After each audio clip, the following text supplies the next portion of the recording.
My name is Shinue Butte. I am 24 years old and I have stayed at Ernestine from 2014 to the beginning of 2015.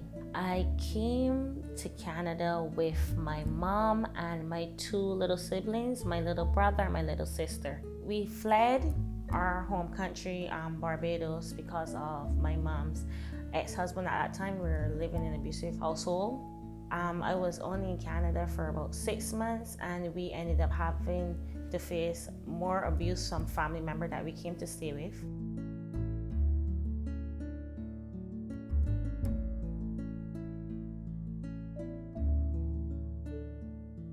My name is Charlene Tyson. I am the Executive Director at Ernestine's Women's Shelter.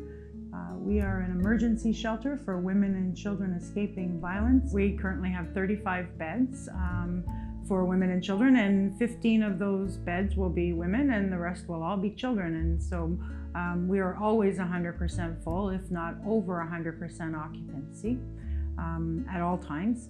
And women will be here, clients will stay here anywhere from 3 months to 8 months to upwards of a year. The image that you always get of a shelter is like it's just dark and there's like, oh, everyone is sleeping next to each other and there's someone could harass you or assault you. So the fear was still there before coming to Ernestine's. But then when it actually came and we entered through the door, I felt safe just by coming through the door, because they have this thing where you have like 2 doors to come through. So you have to press the bell, they look at you to see who you are, and then you enter, and then they close the door and before they open the next door to get inside. And that alone made me feel so safe. Like that just made me feel like, okay, I'm gonna be okay here.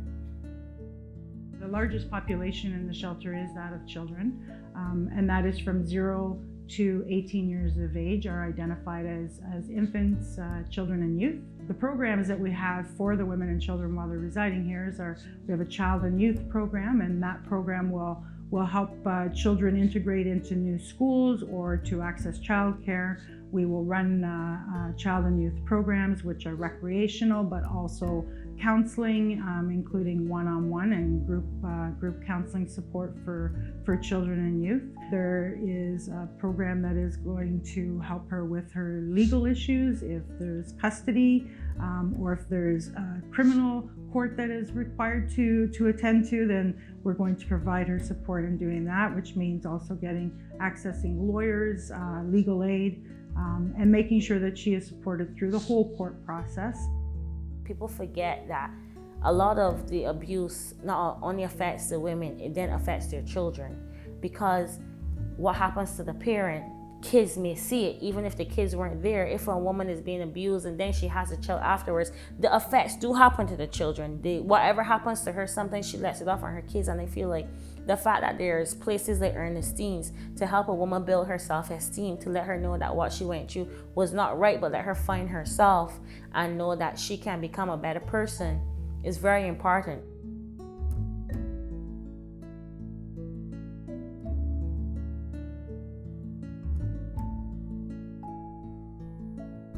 Ernestine's Women's Shelter's budget is currently $2.2 million, of which we receive significant funding from the Ministry of Community and Social Services, so the province, and from United Way.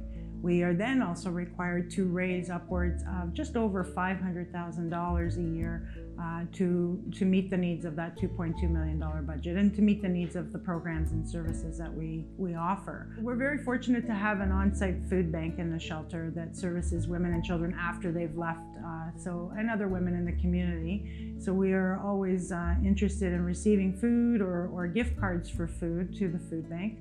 And gift cards is always nice, because then women can purchase food that's more important to them than sometimes what we do have in the food bank. My whole journey with being in Canada, I would not have been able to complete anything without Ernestine's help. I'm glad that there's a place like Ernestine's for other people other women where they can experience that feeling of support and security.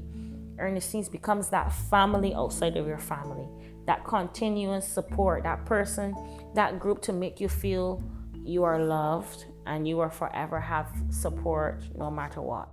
We cannot do this work without the support of volunteers. Corporate volunteers who come in and bring 10 or 15 of their staff, and those are corporations that have a very clear social responsibility and understand that, and do our gardening or disinfect the toys in the playroom, or come over Christmas and wrap all the toys and gifts for the kids. And there's nothing that we could do without having volunteers.